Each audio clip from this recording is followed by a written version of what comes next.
Bonjour à tous, nous nous retrouvons pour une vidéo éducation et scolarité de vos enfants.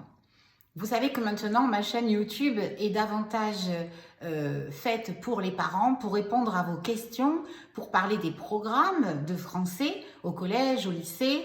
Et puis, à force d'avoir beaucoup de questions de parents, eh bien, je vais élargir le champ des réponses. J'ai eu notamment en cette période estivale des questions sur les cahiers de vacances. Est-ce que je dois faire des cahiers de vacances à mon enfant qui est au primaire ou au collège? Parce qu'effectivement, au lycée, on n'en parle plus vraiment. J'ai conseillé donc sur ma chaîne TikTok le programme pour le bac de français de première pour le bac 2023.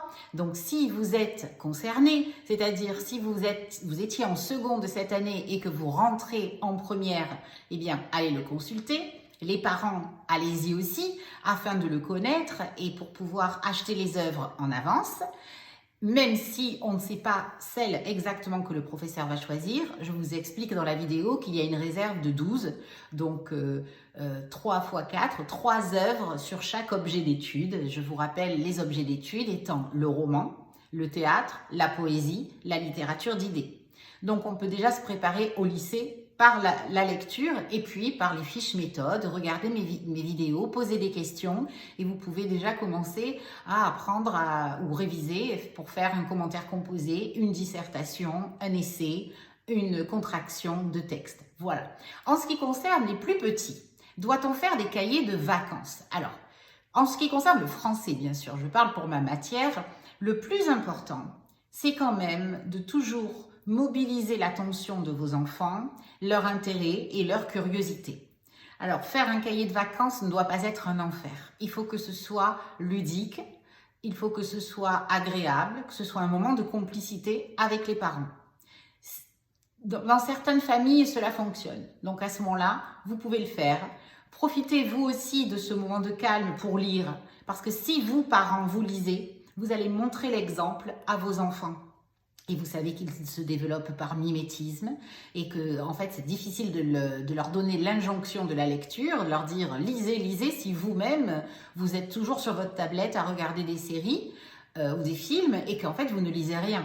C'est difficile. Donc on montre l'exemple ou alors on fait ses comptes, on est dans son travail, on peut être sur son ordinateur mais pour le travail et à ce moment-là on est quand même concentré sur une tâche intellectuelle et on accompagne de ce fait les enfants. Donc oui, les cahiers de vacances, mais si c'est fait dans une ambiance agréable. Alors oui, les lectures, encourager les lectures de tout petit.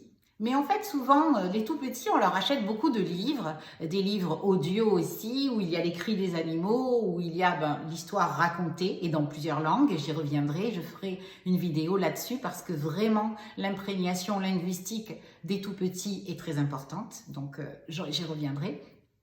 Et donc, et puis après, quand ils ont 9-10 ans, souvent on laisse tomber les livres ou alors eux-mêmes vous disent on n'en veut plus. Essayez quand même de les stimuler avec une histoire qui va se suivre. Vous pouvez lire vous aussi, leur raconter le début, leur donner envie, vous arrêter pour créer justement un horizon d'attente, ce que on étudie plus tard en littérature, mais ça marche effectivement, leur donner cette envie-là.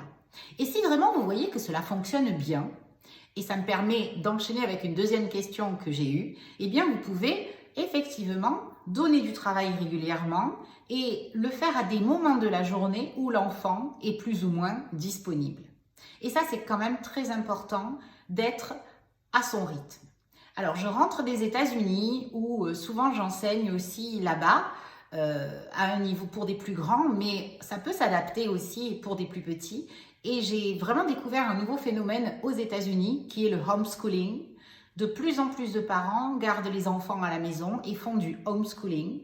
Alors, ou parce que l'un des deux parents fait l'école aux enfants, bien sûr avec le programme du gouvernement, en suivant la progression, et ils passent ensuite en fin d'année des examens.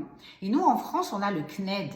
Alors, je ne suis pas du tout subventionnée par le CNED, mais quand même, je dois reconnaître, pour l'avoir regardé de près, avoir regardé le contenu des cours à différents niveaux, pour les tout-petits, les collégiens, les lycéens, et puis même ensuite pour des concours beaucoup plus compliqués, que les cours du CNED sont quand même très bien faits.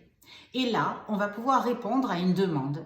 Eh bien, pour tout ce qui est phobie scolaire, harcèlement scolaire, on se retrouve dans une société où vous savez que la violence commence très très jeune et beaucoup d'enfants se sentent mal à l'école.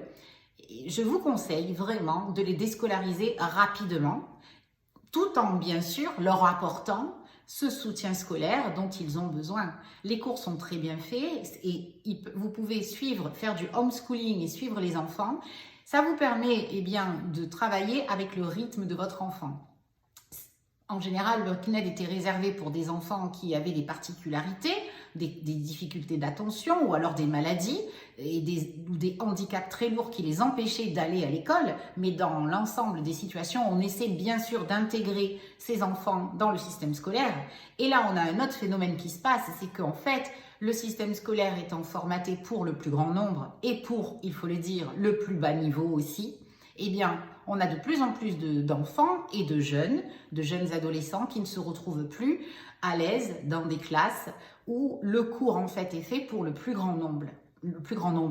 Et je sais de quoi je parle, je suis enseignante. Et quand on a 35 élèves dans une classe, notre but est de se faire entendre et comprendre par le plus grand nombre, en essayant de prendre les particularités de chacun en compte, mais vous imaginez combien c'est difficile. Et qu'est-ce qui se passe en fait? Eh bien, il se passe que on va être obligé d'aller lentement, de répéter pour tous ceux qui ont des difficultés. Et à ce moment-là, eh bien, les élèves qui n'ont pas de difficultés ou ceux qui sont précoces. Moi, j'ai fait des formations pour les HP, les hauts potentiels, qu'on oublie aussi beaucoup, souvent parce qu'on parle des 10 dont il faut s'occuper, les dyslexiques, dysgraphiques, dysorthographiques, dyscalculiques pour les mathématiques. Bien sûr qu'il faut s'en occuper, les prendre en compte, mais eux, ils ont besoin effectivement de supports colorés, différents.